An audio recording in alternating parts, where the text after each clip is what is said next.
Hello friends, स्वागत है आपका हमारे YouTube channel study smart IQ में। और मैं हूं सबा परवीन। और आज हम फिर पढ़ने जा रहे हैं एसएससी सीएचएसएल 2025 के लिए जीके जीएस की क्लास, जिसमें हम डिस्कस कर रहे हैं मोस्ट इम्पॉर्टेंट एमसीक्यू। और ये हमारी प्रैक्टिस सेट 20 है। इससे पहले हम 19 प्रैक्टिस सेट कर चुके हैं और हमारी इस सीरीज़ का नाम है warrior series. So I hope आपको ये वीडियो पसंद आती हो, और ऐसे ही वीडियो देखने के लिए हमारे चैनल को लाइक करें, शेयर करें, सब्सक्राइब करना ना भूलें। सो चलिए स्टार्ट करते हैं आज की क्लास। सो फर्स्ट है, निम्नलिखित में से किसने आनंद मोहन बोस के साथ इंडियन एसोसिएशन की स्थापना की? दादा भाई नौरोजी, गोपाल कृष्ण गोखले, फिरोज शाह मेहता, सुरेंद्र नाथ बैनर्जी। तो किसने आनंद मोहन बोस के साथ इंडियन एसोसिएशन की स्थापना की? तो ये की थी सुरेंद्र नाथ बैनर्जी ने। Right answer option D, Surendra Nath Banerjee. ठीक है। और इन्होंने इंडियन एसोसिएशन की स्थापना कब की थी? तो ये की थी 1876 में। ठीक है, 1876 में इन्होंने इसकी स्थापना की थी।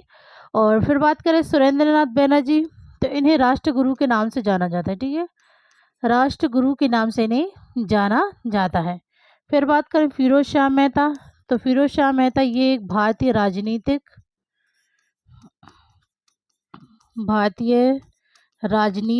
स्वतंत्रता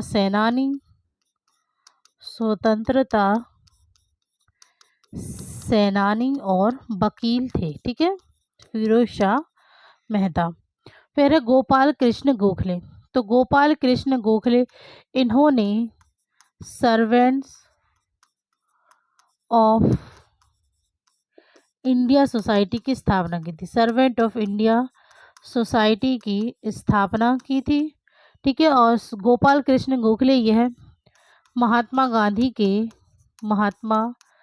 गांधी के राजनीतिक गुरु थे। ठीक है, महात्मा गांधी के राजनीतिक गुरु थे गोपाल कृष्ण गोखले। ओके। फिर बात करें दादा भाई नौरोजी, तो दादा भाई नौरोजी इन्हें grand old man of India के नाम से जाना जाता है। ठीक है, दादा भाई नौरोजी को grand old man of India के नाम से जाना जाता है। और यह आईएनसी के यानी कि भारतीय राष्ट्रीय कांग्रेस के पहले पारसी अध्यक्ष थे। ठीक है, पहले पारसी अध्यक्ष थे और इन्होंने अध्यक्षता की थी 1886 में कलकत्ता अधिवेशन में। ठीक है, 1886 में कलकत्ता अधिवेशन में उन्होंने आईएनसी की अध्यक्षता की थी। दादा भाई नौरोजी इनकी पुस्तक भी है, तो इनकी पुस्तक का नाम है poverty and un British rule in India. Okay, ये इनकी पुस्तक है दादा भाई नौरोजी की। ओके, तो ये थी इन सब की डिटेल। तो अब आगे बात करते हैं नेक्स्ट क्वेश्चन की तरफ। सो नेक्स्ट है, निम्नलिखित में से चंदावर का युद्ध किसके बीच हुआ? तो चंदावर का युद्ध ये हुआ था 1194 में। और ये किसके बीच हुआ? जयचंद महमूद गजनबी, जयचंद मोहम्मद गौरी, पृथ्वीराज तृतीय, महमूद गजनबी, पृथ्वीराज तृतीय और मोहम्मद गौरी। तो चंदावर का युद्ध ये हुआ था जयचंद और मोहम्मद गौरी के बीच। ठीक है, 1194 में। ओके, चलिए नेक्स्ट है, निम्नलिखित में से कौन भारतीय संविधान की विशेषता है? सबसे लंबा लिखित संविधान, कठोर संविधान, राष्ट्रपति शासन प्रणाली, दोहरी नागरिकता। तो भारतीय संविधान की विशेषता है सबसे लंबा लिखित संविधान। Right answer option A. Next, Ibn Battuta एक यात्री निम्नलिखित में से किस देश से था? Iran, Afghanistan, Morocco, Mongolia. तो इब्ने बतूता जो एक यात्री था, यह किस देश से था? तो ये था मोरक्को से। Right answer option C, Morocco. Next है, भारत में किस पंचवर्षीय योजना को महालनोबिस योजना कहा जाता है? चौथी पंचवर्षीय योजना, दूसरी पंचवर्षीय योजना, पहली पंचवर्षीय योजना और तीसरी पंचवर्षीय योजना। तो किस पंचवर्षीय योजना को महालनोबिस योजना कहा जाता है? तो ये कहा जाता है दूसरी पंचवर्षीय योजना को। ठीक है, दूसरी पंचवर्षीय योजना ये कब से कब तक चली? तो यह चली थी 1956 से 1961 तक। ठीक है, फिर बात करें पहली पंचवर्षीय योजना, तो यह चली थी 1951 से 1956 तक, और यह हैरोल्ड डोमर मॉडल पर आधारित थी। ठीक है, हैरोल्ड डोमर मॉडल पर आधारित थी पहली पंचवर्षीय योजना। फिर तीसरी पंचवर्षीय योजना कब से कब तक चली, तो यह 1961 से 66 तक चली।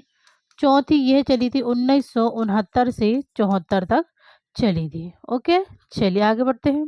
नेक्स्ट है, राधा कृष्ण की अध्यक्षता वाली समिति ने सिफारिश की माइक्रो फाइनेंस संस्थानों के लिए वियना मगती की शुरुआत, प्रोजेक्ट ई शक्ति का निर्माण, राष्ट्रीय ग्रामीण आजीविका मिशन की शुरुआत, RRBC का निर्माण। तो राधा कृष्ण की अध्यक्षता वाली समिति ने सिफारिश की। ठीक है, तो इन्होंने सिफारिश की थी राष्ट्रीय ग्रामीण आजीविका मिशन की शुरुआत। Okay, right answer option C. Next है, स्वतंत्र भारत का संविधान बिना किसी बाहरी हस्तक्षेप के वयस्क मताधिकार के आधार पर निर्वाचित संविधान सभा द्वारा बनाया जाना चाहिए। यह बयान किसने दिया? MN रॉय, जवाहरलाल नेहरू, सरदार पटेल या महात्मा गांधी ने? तो स्वतंत्र भारत का संविधान बिना किसी बाहरी हस्तक्षेप के वयस्क मताधिकार के आधार पर निर्वाचित संविधान सभा द्वारा बनाया जाना चाहिए, यह बयान दिया था जवाहरलाल नेहरू ने। राइट आंसर है ऑप्शन बी, जवाहरलाल नेहरू। ठीक है, जवाहरलाल नेहरू यह भारत के पहले राष्ट्रपति थे। ठीक है, और सबसे लंबा कार्यकाल इनका ही रहा था, जवाहरलाल नेहरू का। ठीक है, फिर बात करें MN रॉय, तो MN रॉय इन्होंने सबसे पहले, ठीक है, सबसे पहले संविधान सभा का विचार दिया था। ठीक है, MN रॉय ने सबसे पहले संविधान सभा का विचार दिया था 1934 में। ओके, फिर बात करें सरदार पटेल, तो सरदार पटेल इन्हीं लौह पुरुष के नाम से भी जाना जाता है। ठीक है, और इनको भारत का विस्मार्क भी कहा जाता है। ठीक है, भारत का विस्मार्क भी कहा जाता है, और इनका पूरा नाम है सरदार वल्लभ भाई पटेल। ठीक है, सरदार वल्लभ भाई पटेल, इन्हें लौह पुरुष और भारत का बिस्मार्क कहा जाता था। ठीक है, और सरदार पटेल इन्होंने बारदोली सत्याग्रह का नेतृत्व किया था। ठीक है, बारदोली सत्याग्रह का नेतृत्व किया था, जहाँ की औरतों ने इन्हें सरदार की उपाधि से सम्मानित किया था, वल्लभ भाई पटेल को। ठीक है, वल्लभ भाई पटेल इनकी प्रतिमा भी है, जिसका नाम है स्टैच्यू ऑफ यूनिटी। यह दुनिया की सबसे ऊंची प्रतिमा है, जो कि गुजरात में है। ठीक है, फिर बात करें महात्मा गांधी की, तो महात्मा गांधी का पूरा नाम था मोहनदास करमचंद गांधी। ठीक है, ये महात्मा गांधी का पूरा नाम था मोहनदास करमचंद गांधी। इसके अलावा इन्हें कई नामों से भी जाना जाता था, जैसे कि महात्मा, बापू, राष्ट्रपिता,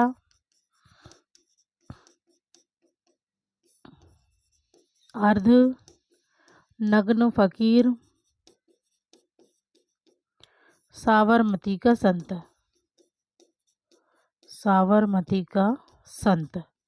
ठीक है, इन नामों से भी इन्हें जाना जाता था, महात्मा गांधी जी को। तो महात्मा इन्हें किसने कहा था? तो ये कहा था रविंद्रनाथ टैगोर ने इन्हें महात्मा कहा। बापू इन्हें कहा था राजकुमार शुक्ला ने इन्हें बापू कहा। राष्ट्रपिता इन्हें कहा था सुभाष चंद्र बोस ने। ठीक है, फिर अर्धनग्न फकीर, तो ये कहा था विंस्टन चर्चिल ने इन्हें अर्धनग्न फकीर कहा, और इन्हें साबरमती का संत भी कहा जाता था। ठीक है, तो ये इनके नाम याद रखिएगा कि किसने इन्हें क्या कहा था। ठीक है, फिर बात करें इनकी पुस्तकों की, तो इनकी पुस्तक है हिंद स्वराज, मेरे सपनों का भारत, मेरे सपनों का Bharat, my experiment with truth. ठीक है, ये इनकी कुछ पुस्तकें हैं। इसके अलावा गोखले माय पॉलिटिकल्स गुरु। ठीक है, फिर बात करें इनकी पत्रिकाएं कौन कौन सी थी। महात्मा गांधी की पत्रिकाएं तो ये थी Navjivan, Harijan, Young India, Indian Opinion, Indian Opinion. ठीक है, ये इनकी पत्रिकाएं थी। फिर बात करें इनके आंदोलन की, सबसे पहले चंपारण सत्याग्रह। ठीक है, फिर उसके बाद खेड़ा सत्याग्रह, फिर रॉलेट सत्याग्रह, फिर असहयोग आंदोलन, फिर सविनय अवज्ञा आंदोलन, और फिर है भारत छोड़ो आंदोलन। ठीक है, तो चंपारण सत्याग्रह कब हुआ था? तो ये हुआ था 1917 में। खेड़ा सत्याग्रह 1918 में, रॉलेट सत्याग्रह 1919 में, असहयोग आंदोलन 1920 में, सविनय अवज्ञा आंदोलन 1930 में, और भारत छोड़ो आंदोलन 1942 में। ठीक है, तो ये है महात्मा गांधी जी के आंदोलन जो कि इम्पोर्टेंट है। ठीक है, तो यहाँ पे जो भी मैंने डिटेल बताई है तो आप इसे अच्छे से नोट कीजिएगा और नोट ज़रूर बनाइए। ओके, चलिए आगे बढ़ते हैं।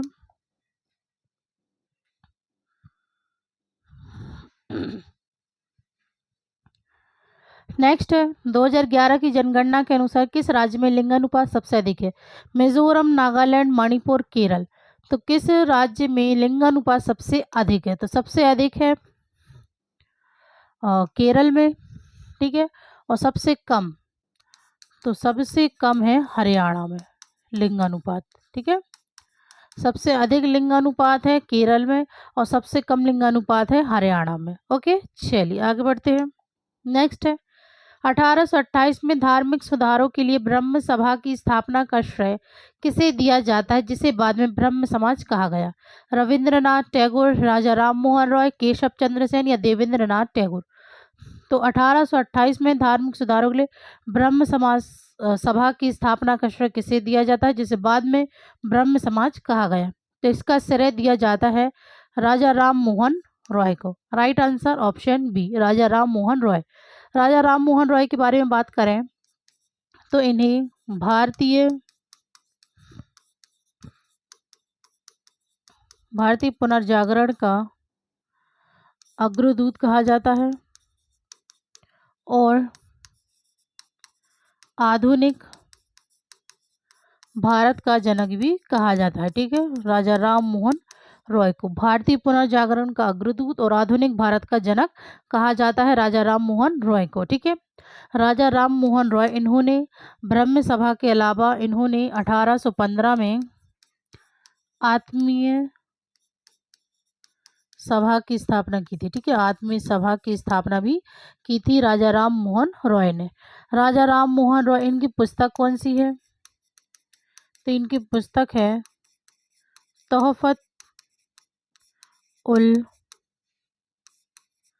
मुवाहिदीन। ठीक है, तोहफत उल मुवाहिदीन ये इनकी पुस्तक है।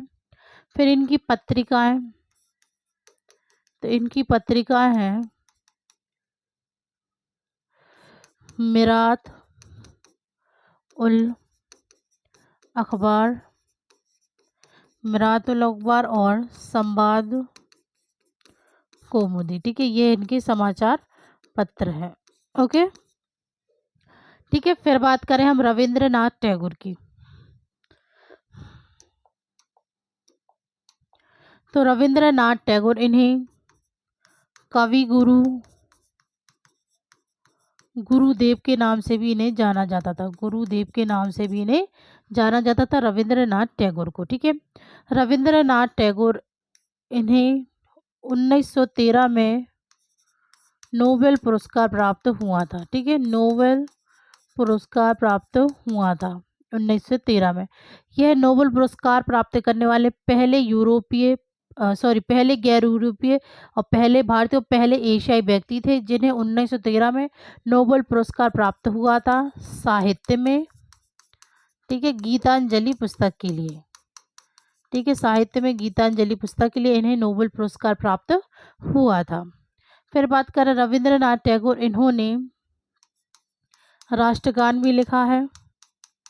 ठीक है, राष्ट्रगान भी लिखा है भारत का और बांग्लादेश का। ठीक है, भारत का राष्ट्रगान जनगण मन और बांग्लादेश का आमार सोनार बांग्ला, ये इन्होंने लिखा है। ठीक है, रविंद्रनाथ टैगोर ने। ठीक है, फिर रविंद्रनाथ टैगोर, इन्हें नाइटहुड की उपाधि भी दी गई थी, लेकिन जलियांवाला बाग हत्याकांड से नाराज होकर इन्होंने स्वतः उपाधि को लौटा दिया था। ठीक है, फिर बात करें केशव चंद्र सेन, तो केशव चंद्र सेन इन्होंने भारत वर्षीय ब्रह्म समाज की स्थापना की थी। भारतवर्ष ब्रह्म समाज की स्थापना की थी 1866 में। देवेंद्रनाथ टैगोर, तो देवेंद्रनाथ टैगोर इन्होंने तत्व बोधिनी सभा की स्थापना की थी। ठीक है, 1839 में। ठीक है, देवेंद्रनाथ टैगोर ने तत्व बोधिनी सभा की स्थापना की थी 1839 में। केशव चंद्र सेन ने भारतवर्षीय ब्रह्म समाज की स्थापना की थी 1866 में। ओके, तो ये याद रखिएगा। आगे बढ़ते हैं। नेक्स्ट है जोसेफ फ्रैंकोइस डुप्लेक्स भारत में निम्नलिखित में से किस ईस्ट इंडिया कंपनी के गवर्नर जनरल थे? डच, फ्रेंच, ब्रिटिश या पुर्तगाली? तो जोसेफ फ्रैंकोइस डुप्लेक्स ये भारत में किस ईस्ट इंडिया कंपनी के गवर्नर जनरल थे? तो ये थे फ्रेंच के। Right answer option B, French. Okay, next है पावलकूट किस भारतीय राज्य का धन्यवाद उत्सव है? केरल, गुजरात, मिजोरम, हिमाचल प्रदेश? तो पावलकूट यह किस भारतीय राज्य का धन्यवाद उत्सव है? तो ये है मिजोरम का। Right answer option C. Next है कौन सा विटामिन हमारे शरीर में सूर्य के प्रकाश की उपस्थिति में संश्लेषित होता है? Vitamin B, vitamin C, vitamin D या विटामिन ए? तो ये है विटामिन डी। ठीक है, जो कि हमारे शरीर में सूर्य में के प्रकाश की उपस्थिति में संश्लेषित होता है। ओके, नेक्स्ट है दक्कन पठार के बारे में निम्नलिखित में से कौन सा कथन गलत है? पहला है सतपुड़ा पर्वतमाला पठार के दक्षिण में है। बी पूर्वी घाट पठार के पूर्व में है। सी पश्चिमी घाट पठार के पश्चिम में है। और डी पठार के उत्तर में विंध्य पर्वत श्रृंखला है। तो दक्कन पठार के बारे में कौन सा कथन गलत है? तो इसमें जो कथन गलत है वो है ऑप्शन ए, सतपुड़ा पर्वतमाला पठार के दक्षिण में है। ओके, नेक्स्ट है 1951 की जनगणना के अनुसार भारत की जनसंख्या का घनत्व 117 प्रति वर्ग किलोमीटर, 324 प्रति वर्ग किलोमीटर, 103 प्रति वर्ग किलोमीटर या 382 प्रति वर्ग किलोमीटर? तो 1951 की जनगणना के अनुसार भारत की जनसंख्या का घनत्व है। ठीक है, राइट आंसर है ऑप्शन ए, 117 प्रति वर्ग किलोमीटर। ओके, नेक्स्ट है कौन सा ग्लेशियर गौरी गंगा नदी का स्रोत है जो काली नदी की एक महत्वपूर्ण सहायक नदी है? टिपरा ग्लेशियर, मिलम ग्लेशियर, नामक ग्लेशियर, कफनी ग्लेशियर? तो कौन सा ग्लेशियर गौरी गंगा नदी का स्रोत है जो काली नदी की एक महत्वपूर्ण सहायक नदी है? तो ये है Milam glacier. Right answer option B, Milam glacier. Okay, next है पोंगल किस राज्य का त्योहार? पश्चिम बंगाल, तमिलनाडु, बिहार या उड़ीसा? तो पोंगल ये है तमिलनाडु का त्योहार। Right answer option B. Next है भारतीय संविधान के निम्नलिखित में से किस अनुच्छेद के तहत अवसरों की समानता में नागरिकों के पिछड़े वर्ग के लिए उचित वर्गीकरण और प्रावधान शामिल है प्रदान किया गया है?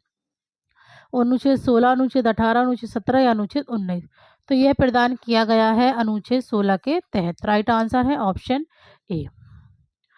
नेक्स्ट है किस भौतिक विज्ञानी को यह पता लगाने के लिए जाना जाता है कि किसी भी आवर्ती तरंग को भारित आवृत्तियों की अनंत संख्या अर्थात जया और कोजाया तरंगों के योग के रूप में व्यक्त किया जा सकता है? Louis de Broglie, gene Baptiste Joseph Fourier, या जोसेफ लुई लैंगर्स, या अर्नेस्ट बाल्टन। तो किस भौतिकी को यह पता लगाने के लिए जाना जाता है कि किसी भी आवर्ती तरंगों को भारित आवर्तियों की अनंत संख्या अर्थात जया और कोजाया तरंगों के योग के रूप में व्यक्त किया जा सकता है? तो ये किया है Jean Baptiste Joseph Fourier. Right answer option B. Okay, next है, रबी और खरीफ के बीच की फसल मौसम को डैश कहा जाता है? अमन, बोरो, जायद या औस। तो रबी और खरीफ के बीच की फसल मौसम को कहा जाता है zaid. Right answer option C. Next है, निम्नलिखित व्यक्तित्वों में से कौन भारतीय गजल गायक नहीं है? बेगम अख्तर, चित्रा सिंह, भीमसेन जोशी, जगजीत सिंह। तो इनमें से कौन भारतीय गजल गायक नहीं है? तो ये है Bhimsen Joshi. Right answer option C, Bhimsen Joshi ये गजल गायक नहीं है। ओके, नेक्स्ट है, मुस्लिम लीग की स्थापना किस वर्ष हुई थी? 1907, 1905, 1909 या 1906।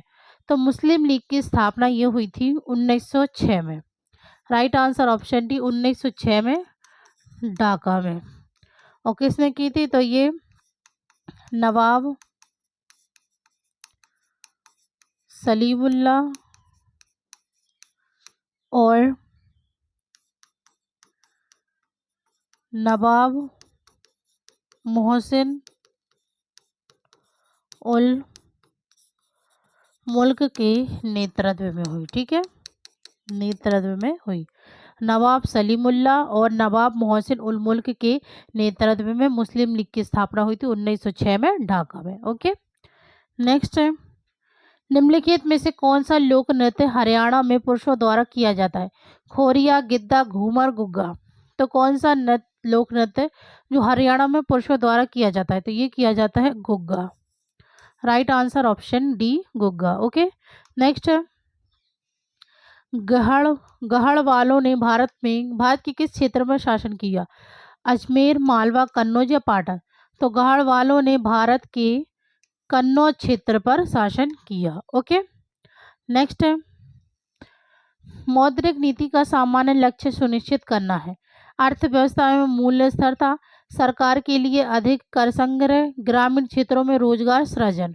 तो मौद्रिक नीति का सामान्य लक्ष्य सुनिश्चित करना, तो इसमें से कौन सा सही है? तो ये है अर्थव्यवस्था में मूल्य स्थिरता। तो राइट आंसर है ऑप्शन 4, केवल ए। ओके, नेक्स्ट है, 1960 के दशक में किस साइटोलॉजिस्ट ने विभिन्न प्रकार की कोशिकाओं में प्रोटीन प्रसंस्करण और छटाई में एंडोप्लाज्मिक रेटिकुलम की भूमिका का प्रदर्शन किया? राल्फ एम स्टीनमैन, जॉर्ज ई पलाडे, नेटी स्टीवंस और सीरिल डार्लिंगटन। तो 1960 के दशक में किस साइटोलॉजिस्ट ने विभिन्न प्रकार की कोशिकाओं में प्रोटीन प्रसंस्करण और छटाई में एंडोप्लाज्मिक रेटिकुलम की भूमिका का प्रदर्शन किया?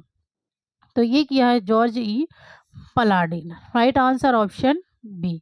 ओके, तो ये थे आज के हमारे क्वेश्चंस। सो आई होप आपको ये वीडियो पसंद आती हो, और ऐसी ही वीडियो देखने के लिए हमारे चैनल को लाइक करें, शेयर करें, सब्सक्राइब करना ना भूलें।